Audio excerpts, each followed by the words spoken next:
Good evening, everyone. I'm John Coleman. I'm the Dean of the College of Liberal Arts, and on behalf of the College and the Department of Economics, I am very pleased to welcome all of you here to the John Goldstein Memorial Lecture. It is a great time to be on campus. The semester, of course, is winding up, and for us in the College of Liberal Arts, we're celebrating our 150th anniversary, and there's a whole series of events across the course of the year for that.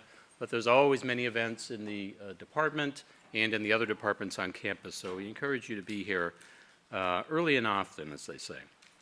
The John Goldstein Memorial Lecture Series was founded with the great generosity of Richard and Ellen Sandor, who are affiliated as alums with our Department of Economics, and it's in honor of esteemed economics alumnus John Goldstein.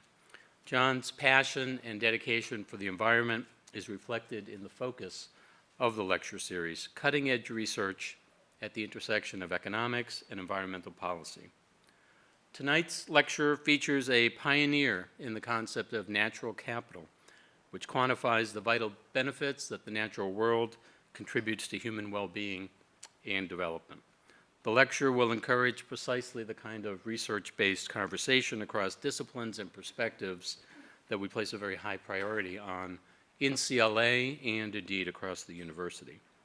We are a land-grant institution, and as a land-grant research institution, we are rooted in the idea of communities of scholars bringing their research and expertise into their teaching, service, and outreach, and importantly, in conversation with scholars, practitioners, public and private sector leaders, and diverse constituencies and stakeholders beyond the boundaries of the campus. And it's through events like tonight's lecture that we accomplish that work of really bridging the campus to the rest of the community around us. So again, we're very appreciative for the support of the Sandors in creating this lecture series. It is now my pleasure to introduce Steve Pulaski, who will moderate the Q&A portion of our evening. Professor Pulaski is a University of Minnesota Regents professor, which is the very highest level of distinction among our faculty.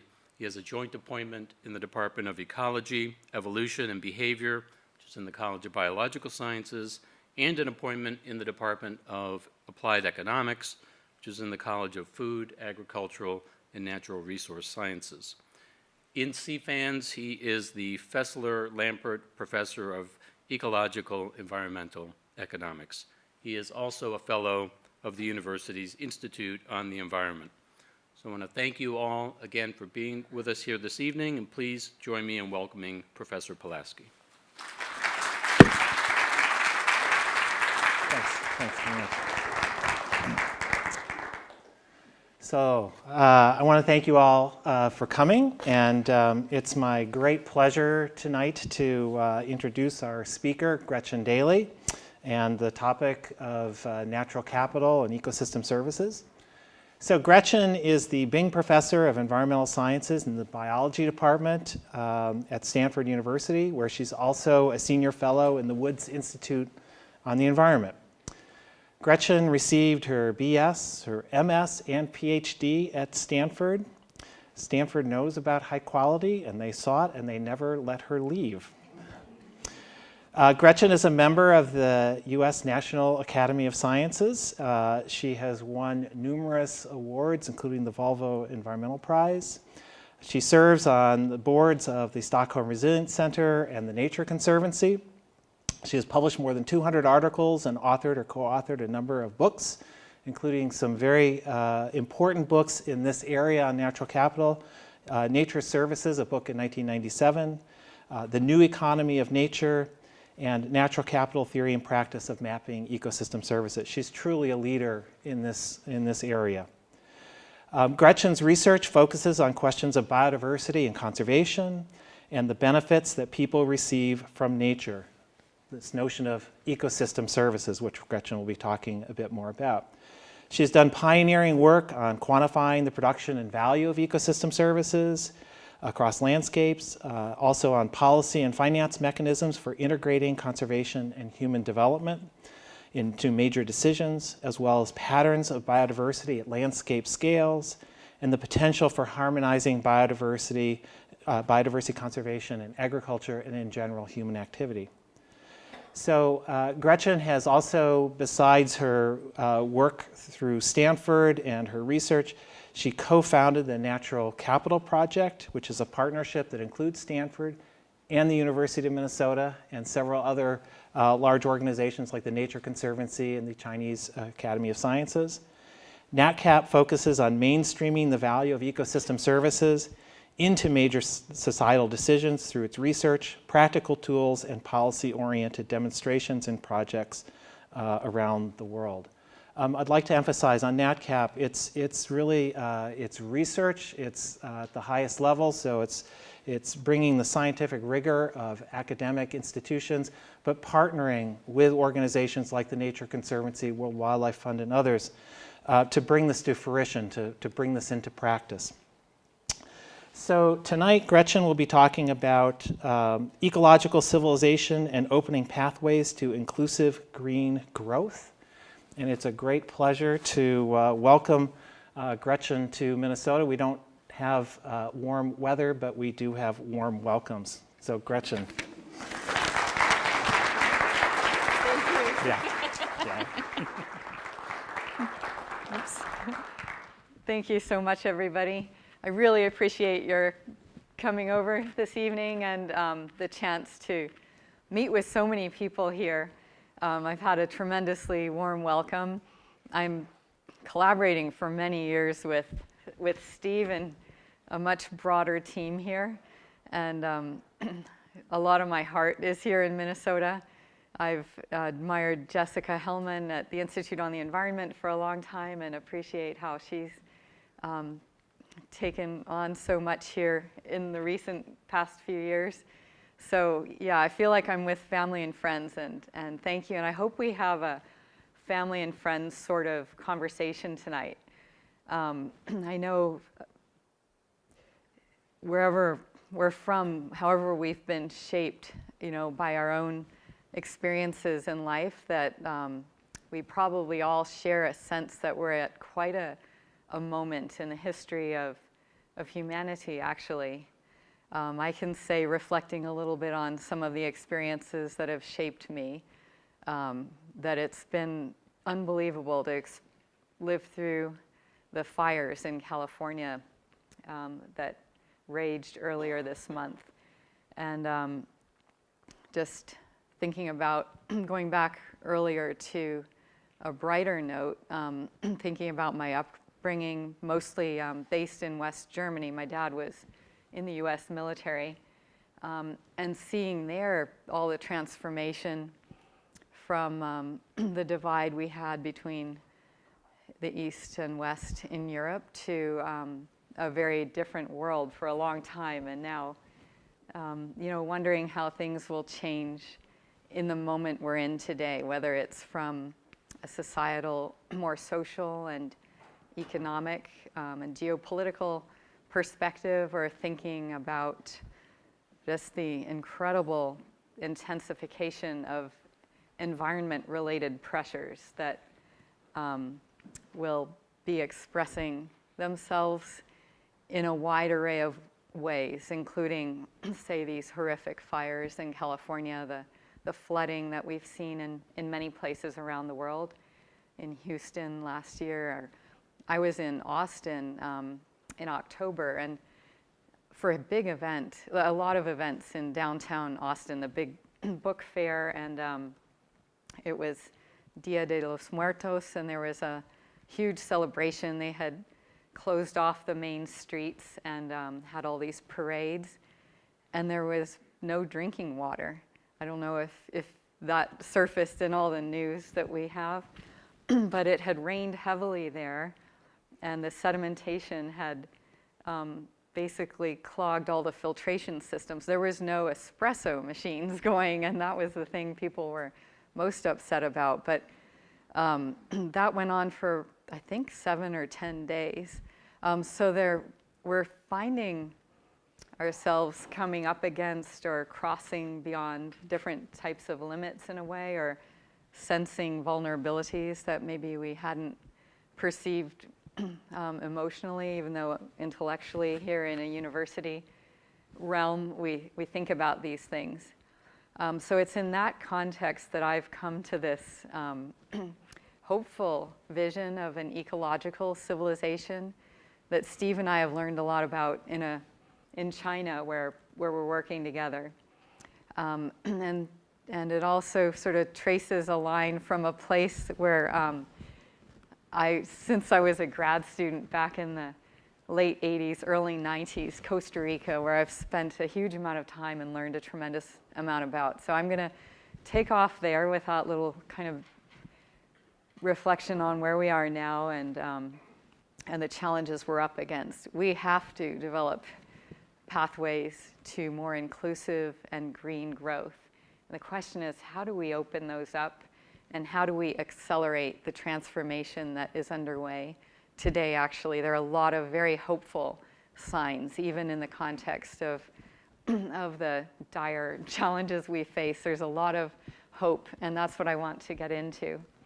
So when I first went to Costa Rica, it was looking at places like this village, Sabalito, down in the south near the border with Panama, with that beautiful ceiba tree, kind of a protective umbrella over a fairly large community. And then a lot of farmland and ranchland around this with incredible biodiversity. It's, was converted to farm and ranchland many decades ago, and yet you still find these crazy birds out there. This is the royal flycatcher, the male. They'll get real feisty. I'm a biologist at heart as well, and there's the female, equally feisty when we catch them. Just sort of check their health, put a little ring around their ankle and let them go and kind of monitor over time.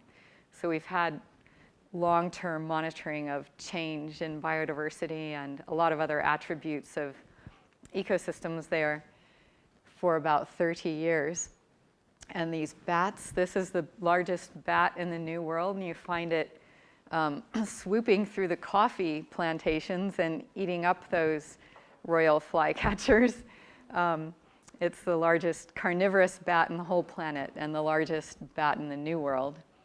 And then these secretive little like silky anteaters living in just, this is kind of a little bushy plant a couple meters high. You can easily miss them.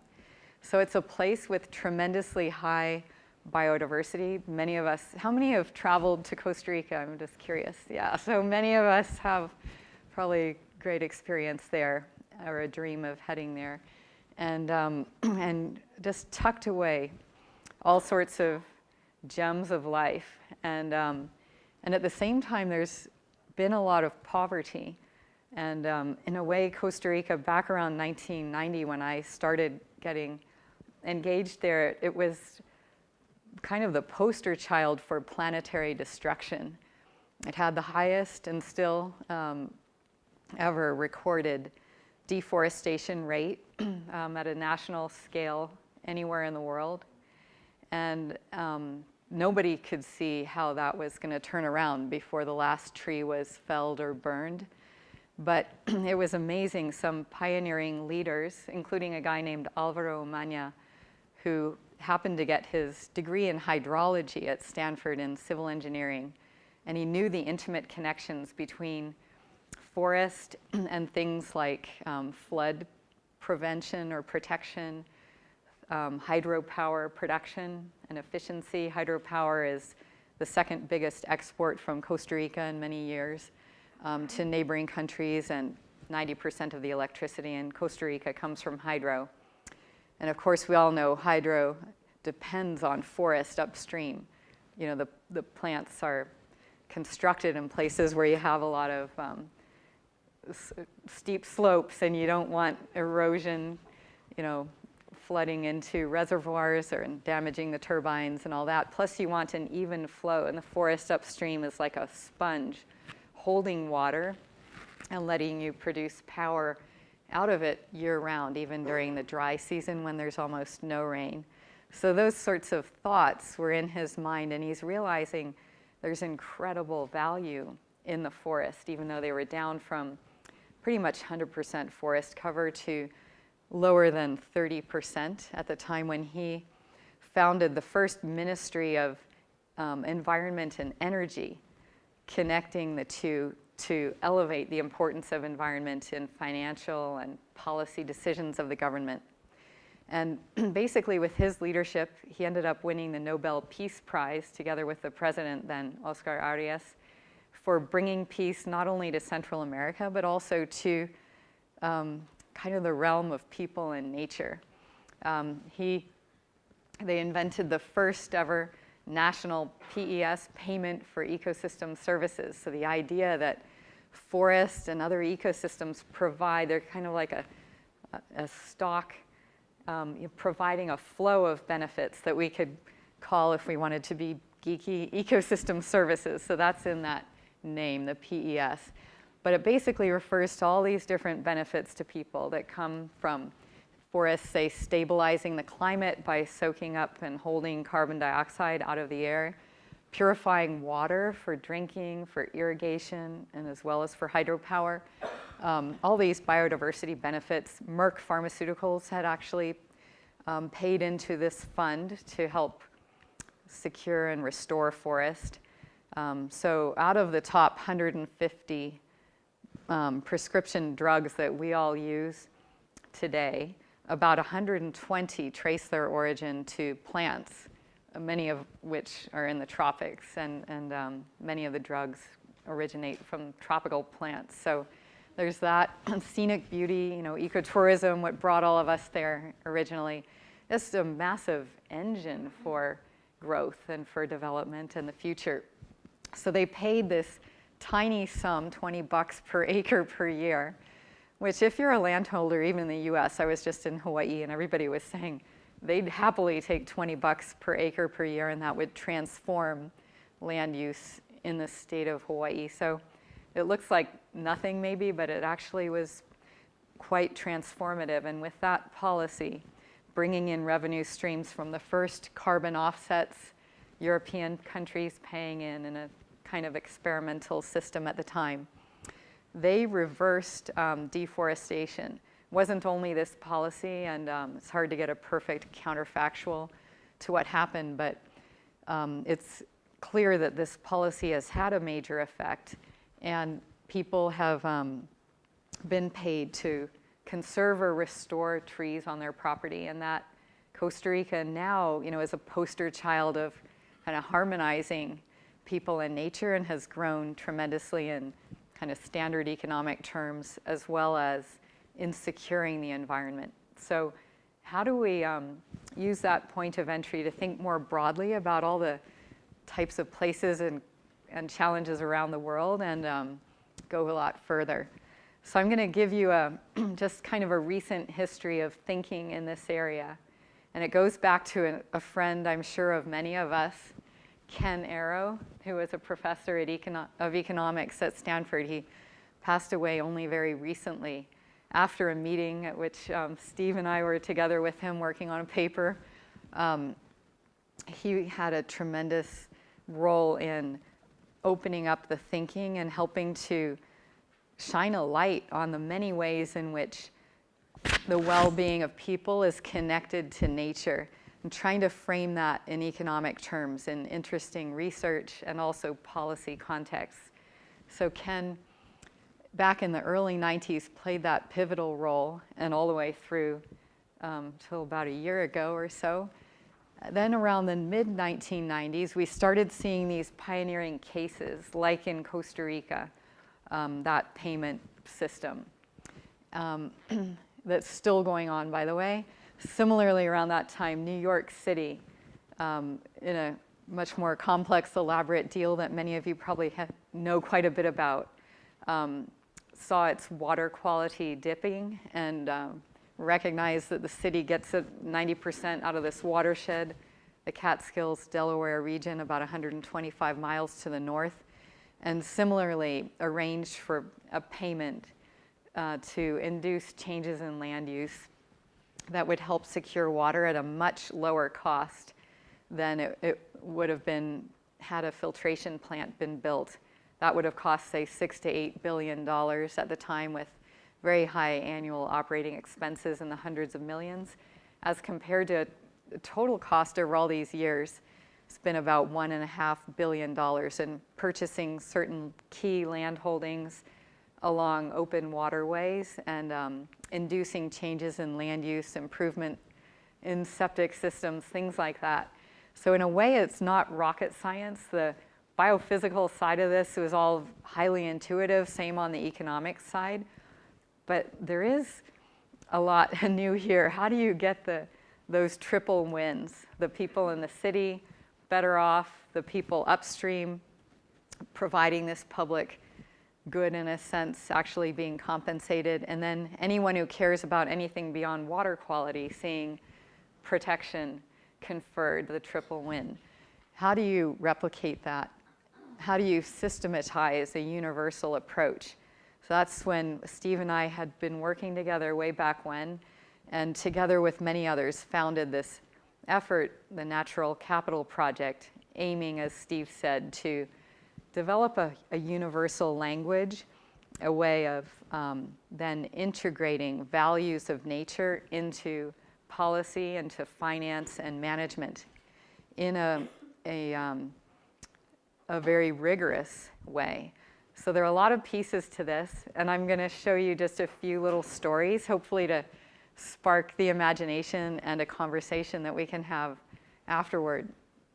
So just briefly, to make sure we're all on the same page, we're talking about the value of natural capital. Natural capital referring to Earth's lands, waters, and the variety of life, all that biodiversity, the millions of species with which we share the planet. And we know that at one level, natural capital is infinitely valuable. We could not live without it. This is the moon. We could not live up on a sterile surface. Many of the conditions that we depend on utterly for our existence, much less our actual happiness, traced to the complexity of the biosphere, all the processes that all these crazy organisms, whether it's those royal flycatchers or the bats or others, they're part of the machinery of nature, and that's where we are. And ignoring that, we do at our peril. Yet we've been ignoring it a bit. It never looked like natural capital was going to be a limiting factor in the decades when kind of the real foundation of economics was laid down. And it's been sort of an externality in many senses, to put it in a somewhat glib way. But being depleted, means that scarcity at some levels, you could say, is conferring value, also waking people up. But we still, if we're going to be rigorous about this, need to have some way of engaging in cost-benefit analysis or in policy decisions where resources are necessarily limited, and how are you going to set priorities and allocate.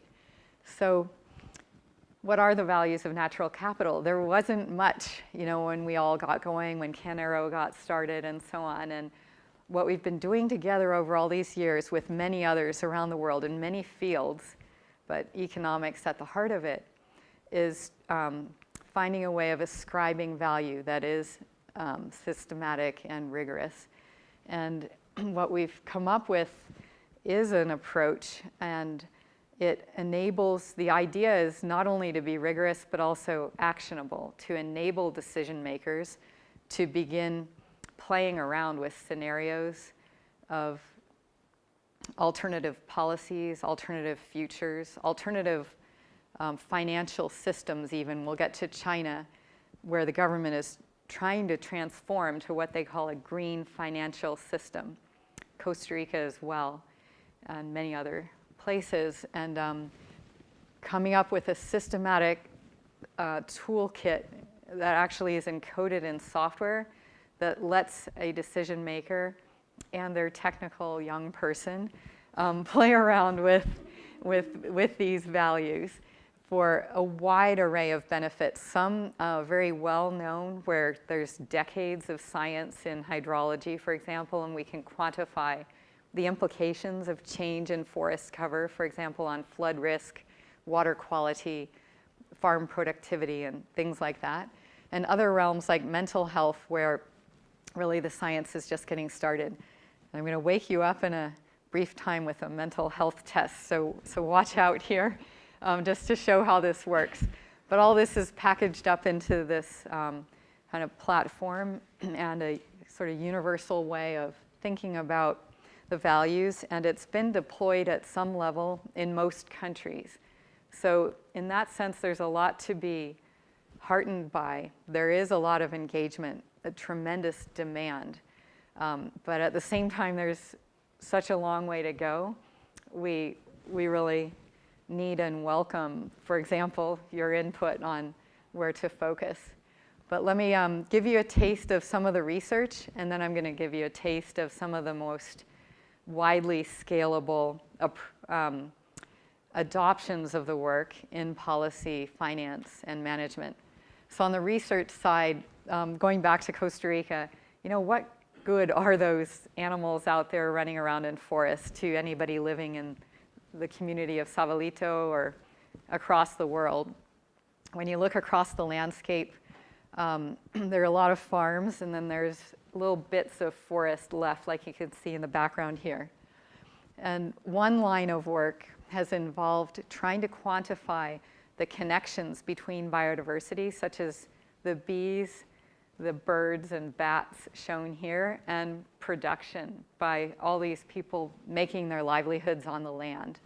And what we found in a series of experiments that took years to unfold is that, for example, bees pollinating coffee, shown here, or sort of hidden behind these pictures, but this is a coffee farming landscape. They boost yield by about 20% and quality of beans by about 50% by giving that cross-pollination. And it was something that was a total surprise to many in the coffee industry. A lot of the modern cultivars are self-pollinating now. And yet, if you have forest out there, you turn farmers from operating at a net loss and going out of business into profitable enterprises. And that's obviously a crucial part of anything we're going to call inclusive green growth. In a number of other studies, we looked at pest control. There's no effective chemical pest control, a lot of dangerous chemicals out there, but nothing that really gets after the coffee berry borer.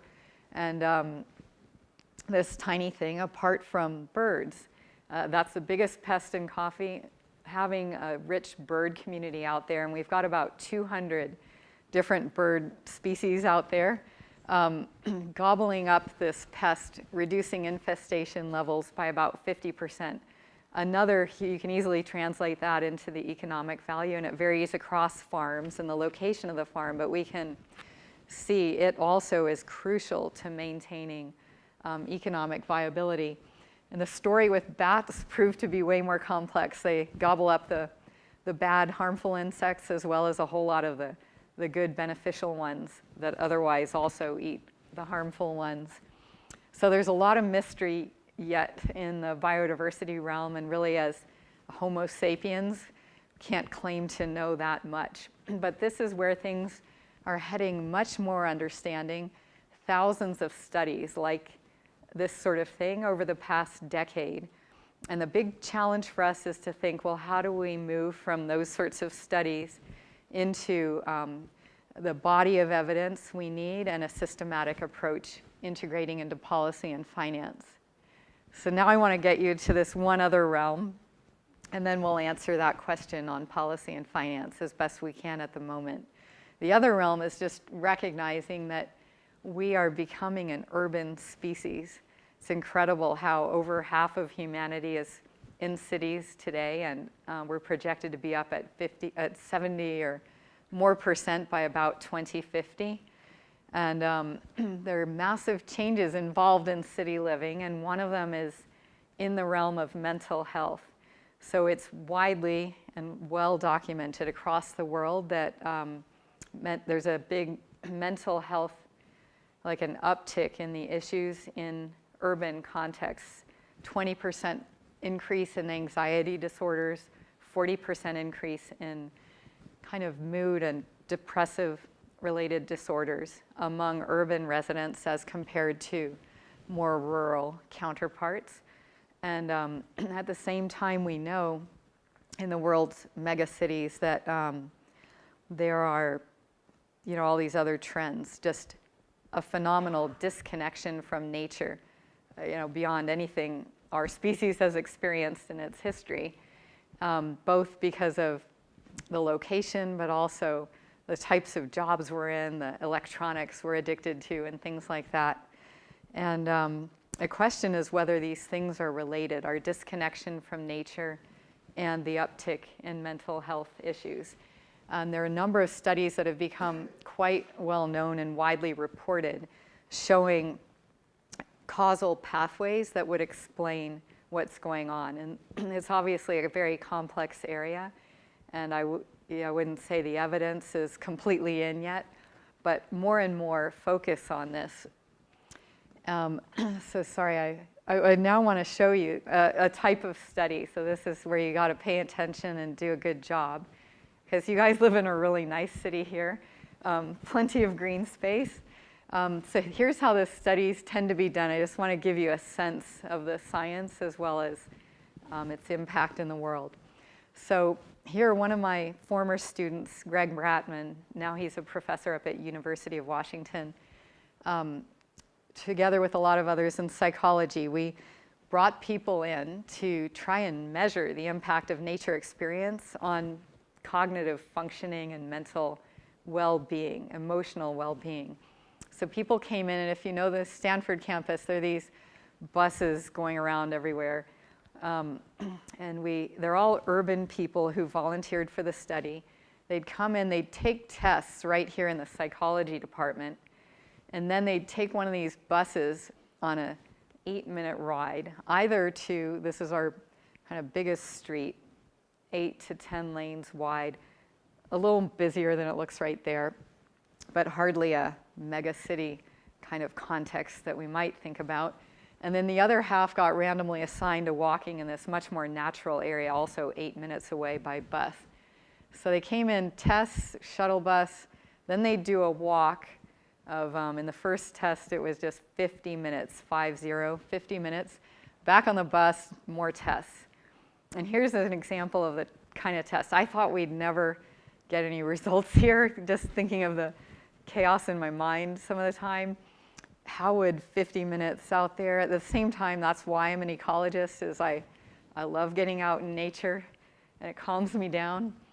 So anyway, here's how it goes. You got to answer these little math problems really fast, and then you've got to remember the letter that will show up in between each little math question, okay? So true or false, quickly, letter. True or false, letter. True or false, letter. True or false, letter. Okay, and what were the letters? Okay, good job. It sounds like there's a consensus. But anyway, that's how it goes, and you can play those out for a long time. Now, what difference would the 50-minute walk make to your ability to, you have to score at least 80%, you can set it however you want, but we set it about 80% correct on those math problems, and then remember the letters. And amazingly, so here we're showing the difference in the letters remembered on the y-axis before and after in the urban versus the nature walkers. Okay, and so beforehand there was no difference. We checked that. At least we didn't hurt those urban walkers who were walking on that somewhat busy street. But the nature people, look at that. They remember at least 10 or more letters on average than those urban walkers. I mean, that's pretty interesting. And we ran tons of tests, and they're all funny like that one. They're all a little embarrassing to be in there and taking them. But we got that same result on many different types of psychological tests. And then we did stuff like we asked people how they felt.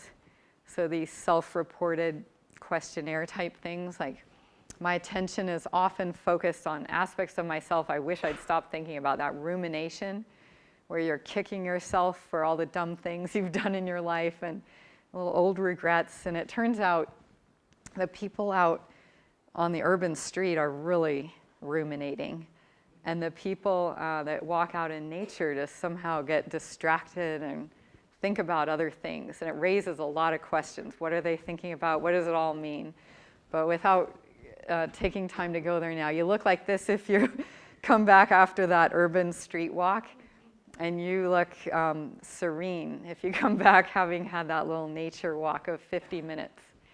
And here's the difference. So again, at least we didn't hurt the urban people really, but we saw a nice reduction in rumination among those in that little nature walk. And then finally, we put people in the brain scanner here, and this cost way more. So we made them walk 90 minutes. And we really wanted to get a clear result. And we did. It was ridiculous. We had them walk 90 minutes. They had to take pictures. So that was their distractions. They didn't realize what the study was about. And here we got much lower blood flow, basically, into the part of the brain, that subgenual prefrontal cortex, that is a key site where rumination happens. There's much less brain activity in that site, in that brain region, after a 90-minute walk in the more natural area than if you've had the 90-minute walk in the urban area. So those are just three kind of quite different methodological approaches to illustrate some of the work. There's now been, I'd say, hundreds of studies in this realm, all showing an improved working memory and mood, experiencing nature, and reductions in anxiety and rumination, experiencing nature. But it does also raise this question of what do we do about this? And that's what I'll now just give you a very brief taste of, and then we'll open up for some conversation together. So how do we make an impact with this science? And it's going on in many, many areas, feeding into this software platform that we're slaving to develop with many of the wonderful students and postdocs actually in the room here, to mainstream and scale up these ways of thinking about the world. So we're working in a lot of places around the planet with a big focus on development planning, especially infrastructure, both across countries and large regions and in cities, looking at making cities more livable, the amount of green space they have now, the type of green space and the benefits that might come from it, and especially at equity in access to these benefits, the inclusive part. And then under that, there's a lot of attention to coastal climate resilience, freshwater security, and then trying to set standards in the private sector and investment arena especially. So I'm going to focus just briefly to give you a taste of this work in Latin America and then in China. So Latin America, faces water security issues like every other part of the world. We've read about them in Sao Paulo. There have been really violent conflicts erupting over water scarcity in many cities.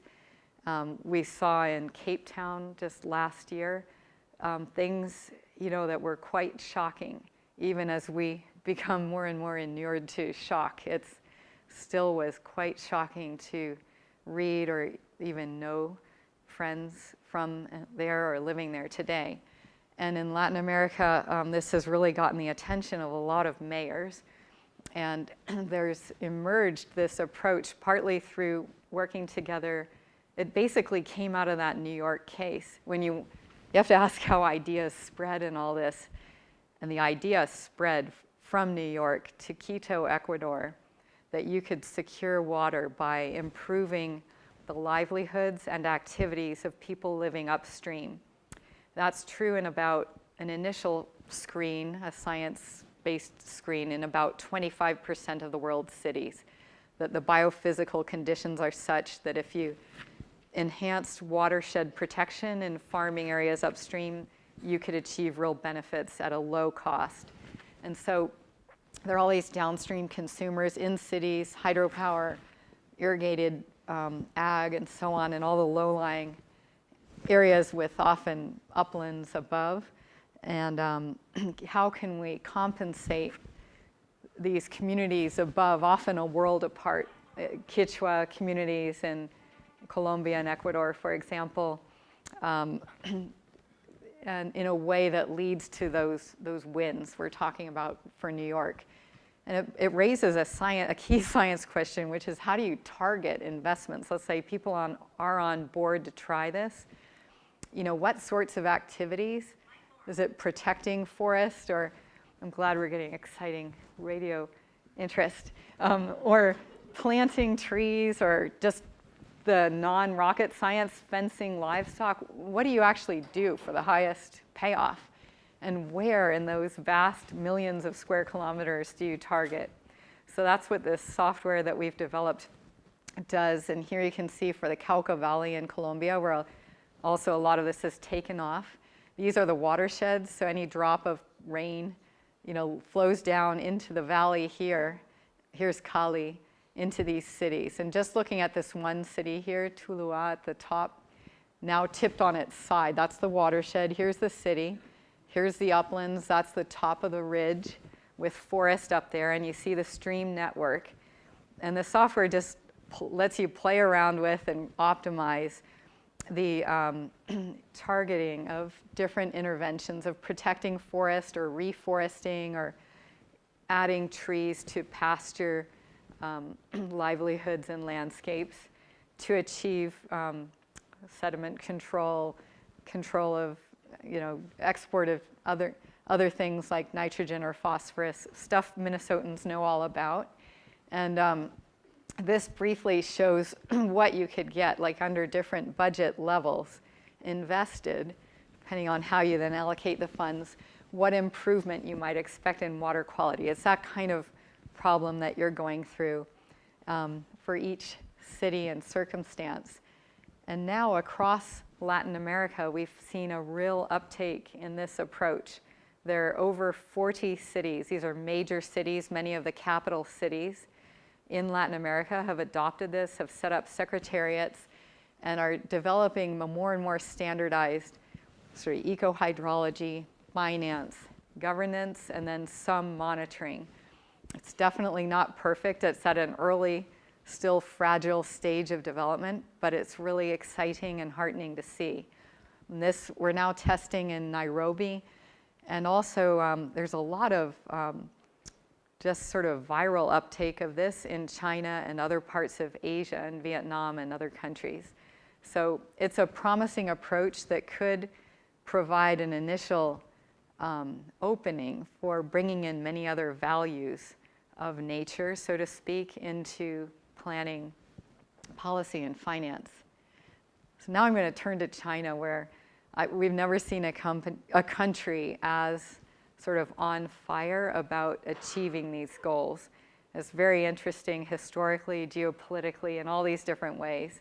But just to jump right in, it's basically President Xi Jinping looking back on the 20th century and reflecting on all the environmental devastation that resulted from pursuing, growth at all costs, and saying that in the 21st century, he's going to change things. And this is where this idea, the vision of an ecological civilization has really come to the fore, with statements like clear waters and lush mountains are gold and silver. We will not trade them for gold or silver. But what trade will be made, and what investments will be made? How do you enact a vision like this? He's super serious about it, as hopefully you'll see here if you haven't followed this. It's not written up much here, and it's hard to believe when just coming at it superficially. But asking questions like where and how much to protect across the country, how to secure nature and livelihoods, and how to move beyond GDP as a measure of performance and progress. So briefly, China working together with Steve and just a fantastic group of human beings. They are in the Chinese Academy of Sciences and some of the universities and elsewhere, laying out a system of natural capital accounts. So just like we have accounts for other things, looking at ecosystems and really categorizing their types, their extents, their conditions, and the flow of benefits that we can expect from them. And mapping out at very fine scale, the calories of food produced, this is at a county scale, all across the country. For actually, it's some thousands, I think, of food types. It's incredible how many vegetable types are grown across China. And doing the same for things like carbon sequestration, looking at sandstorm prevention, a huge part of the air quality issues in the Northeast. Where does that originate in these arid grazing regions, and how to address it?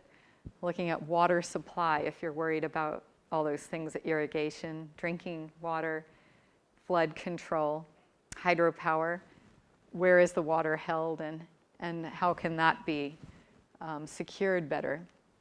And biodiversity, same thing. They're launching into a whole new and greatly expanded reserve network. So with that, they've then zoned, with those accounts, they've zoned half of the country for special protection and investment in this inclusive green growth.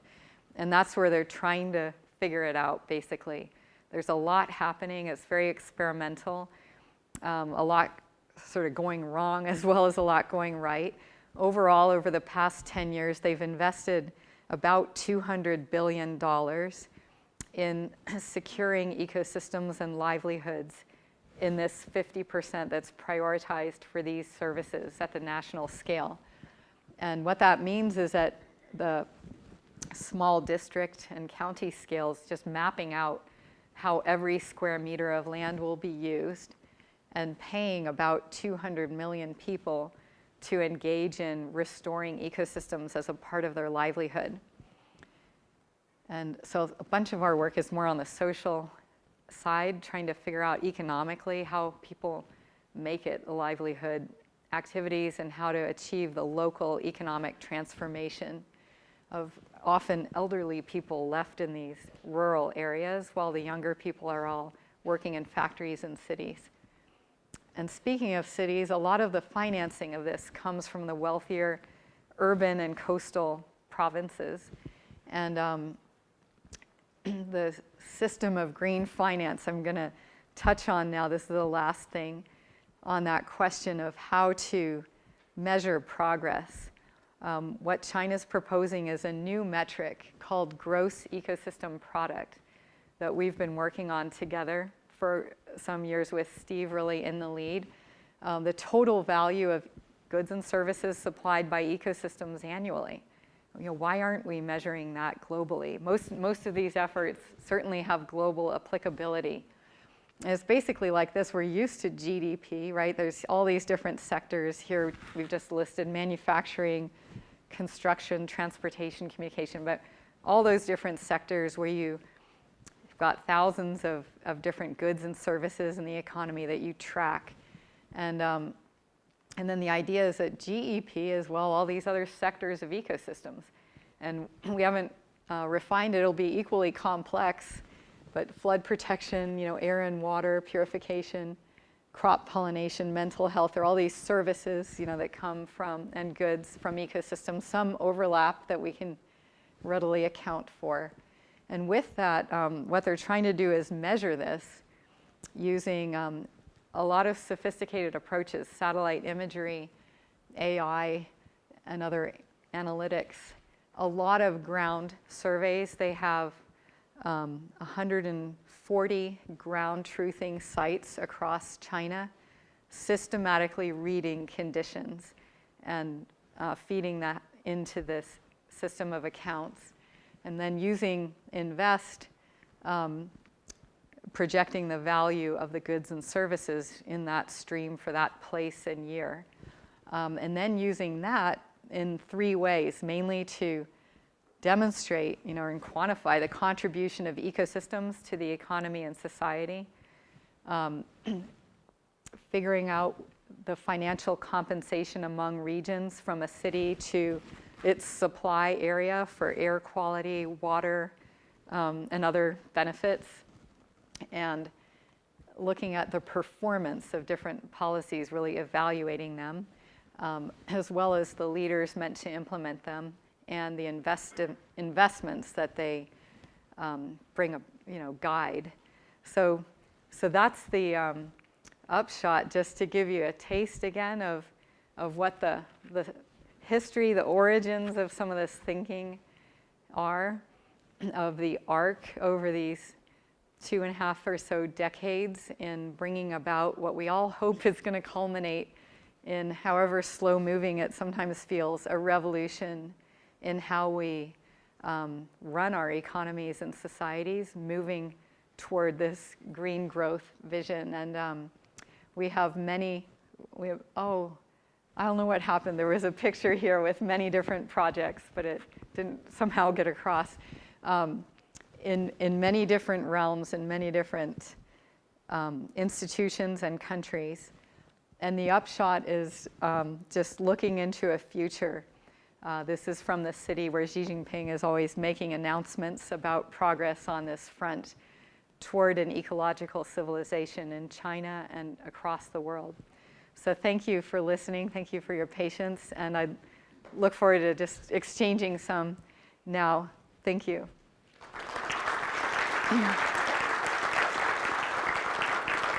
Hey. Let's go in. Okay. Great, thanks, Gretchen. I'd like, we'll open it up in a second, but I'd like to ask you a question. So you ended with China, and thinking now about how much this natural capital and ecosystem services is getting to the top in China, and contrasting that, say, with the US at the moment, and thinking about what are like the key conditions that does facilitate kind of moving rapidly in this arena. So. Well, that's a good one to pinpoint. At one level, it's crisis. If you ask anybody in China how they came to this point, they'll say it was just meeting the utter extremes in human experience of poisoned air, poisoned water, recognizing that they themselves or their close relatives are suffering ill health and great risk in other dimensions because of the devastation to the environment. So waking up with that, and maybe things like, I don't know, you hate to think about the tragedy, for example, in California that we've all just been breathing in the fires, having a good side, but I certainly hope that some good comes out of the crises that we're meeting. And then, of course, there's the governance system, obviously a massive difference, but hopeful in California, for example, there are a lot of initiatives to address climate change. I was also, like I mentioned, I think here just in Hawaii, both states having committed to a climate neutrality by 2045, and there is a lot of movement in the Bay Area, even, for example, a lot of investment around a 3-meter, roughly 10-foot sea level rise that will, if we don't address it, wipe out most of our important infrastructure, communications, water, energy, transportation, and everything that is right at sea level around the highways that encircle the bay. And so it's amazing to see even golf courses are being turned into flood control levees and marshes and recreational areas that involve a lot of attention to equity, and which is massive. In the poorer communities, many of the homes today are below sea level today. And the rise just keeps coming. We can measure it in the king tides every at this time of year. So there are a lot of elements to this, but I feel, to speak on the bright side, that much of the traction in China is transferable, and I hope it'll help demonstrate the power in the approach, the advances that have been made that most people have never heard about in the science and all the other things enabling it, and then across China's footprint, at least all the countries in which it's investing, it's an open question to what degree they'll bring these green growth standards. But it's an arena where there's a lot to hope for and actually demand, to the degree we can demand anything. What would you say, Steve? Yeah. And you will open up too. Yeah, well, I was going to say I'd like to actually open up to the audience, and if you have any questions, there are microphones around, so raise your hand and we will get a microphone to you. Okay, there's a question here. And thank you. It's on. yeah, So, you're on. thank you very much. So I just received from a student a copy of the Constitution of China, which is only 11,000 words long, so entirely readable. Haven't read it yet. Do you know if in the Constitution they have things that is actually can promote this kind of environmental work? Like in our Constitution, we don't have any such thing. That is really interesting, and the short answer is I don't know.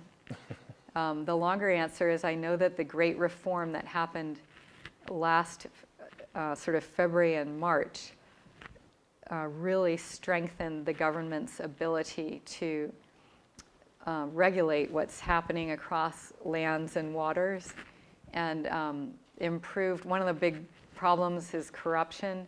It greatly improved sort of the third-party, oversight that will be necessary to make the policies effective in their implementation. But that's an interesting question, and I don't know the answer. I'm going to read it within the next week or so. Okay. You can tell us. Please be in touch. There's one down here.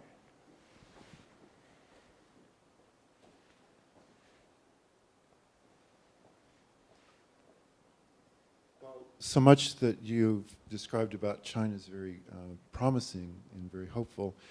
I've also read that they're greatly increasing their consumption of coal with construction of new coal-burning power plants.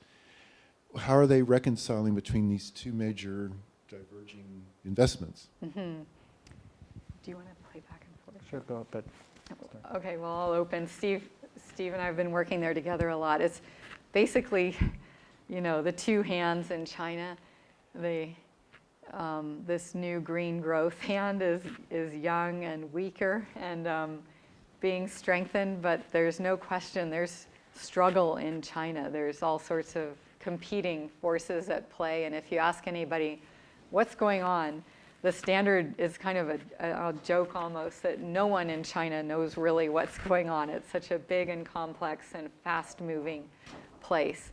And how that'll play out remains to be seen. But there's massive investment in the clean energy sector, and hopefully there's also great attention to not letting livelihoods. A lot of this is a national security issue, and that's how it's often framed. And a lot of that coal burning is to help sustain jobs and industries that depend on it today, to the point in order to facilitate a smooth transition rather than one that triggers the social unrest that we're seeing in so much of the world. yeah. I mean, China is so interesting, right? Because you say, well, they're number one in new installed wind and solar, and they're number one in, basically every energy category, they're number one in installed new, which also includes coal. So, as Gretchen said, there is this really interesting battle about which direction it goes. And increasingly, it's important not just in China, but around the world as China becomes a major player through the Belt and Road Initiative in other countries. And so, a key question going forward is what kind of role will China play in investments in Asia and in Africa and elsewhere? So it's an extremely important issue. Yeah. I think maybe we have time for one last question. Yeah, right here.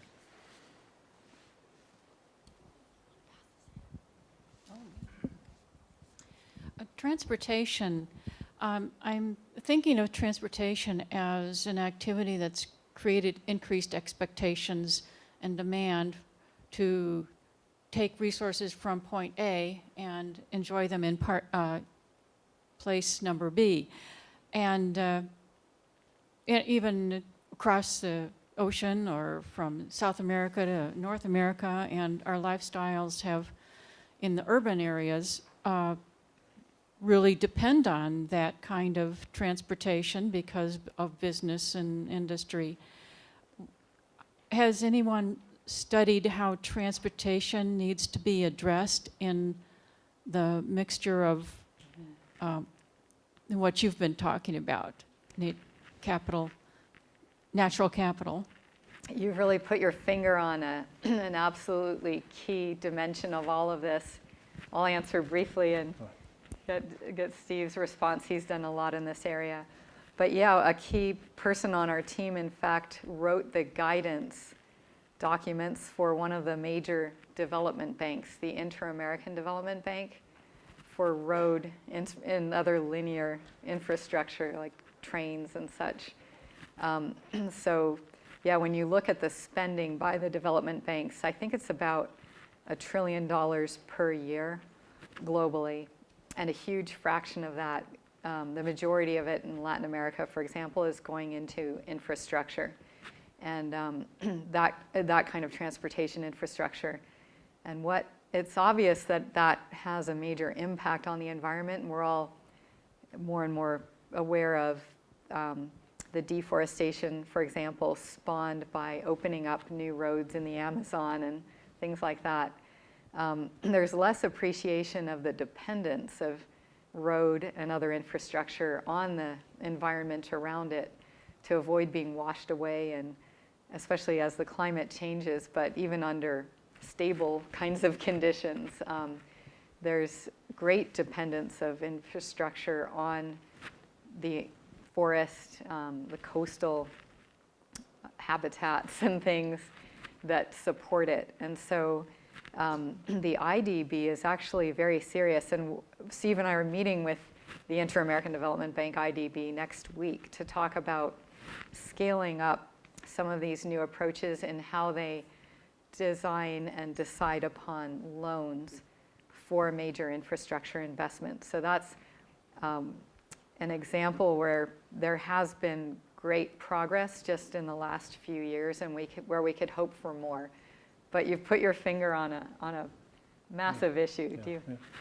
Well, I'm kind of conscious of time, and I'm sorry if we didn't get to your question. We will have a reception afterwards, so please stay and ask Gretchen questions. But I'd like to turn it over now to Chris Phelan, who's the chair of the Department of Economics. Thank you, Gretchen and Steve, for your thoughtful remarks. It reminded me I was at a 2.5-hour meeting today. I need to go camping.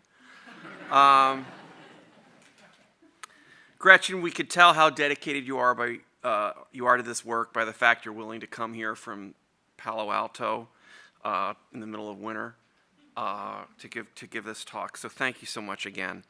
I want to thank Richard and Ellen Sander for their generosity in establishing the John Goldstein Memorial Lecture and making this evening possible. Each year we host this event, we remember John's tireless efforts to improve environmental policies. I'd also like to recognize our Heller-Hurwitz Economics Institute board members who were able to join us in this evening for their engagement and their commitment to advancing economics at the University of Minnesota. Vivi, I can't see because of the lights, so I'm not going to be looking at anyone in particular. Vivi Chari, Ed Foster, Zenas Hutchinson, Jose Perez, Art Rolnick, and Kurt Winkleman, thank you for coming. And lastly, thank you all for joining us for this important conversation. And as Stephen said, please join us in the atrium for refreshments. Thank you so much. And thanks again to the two of you.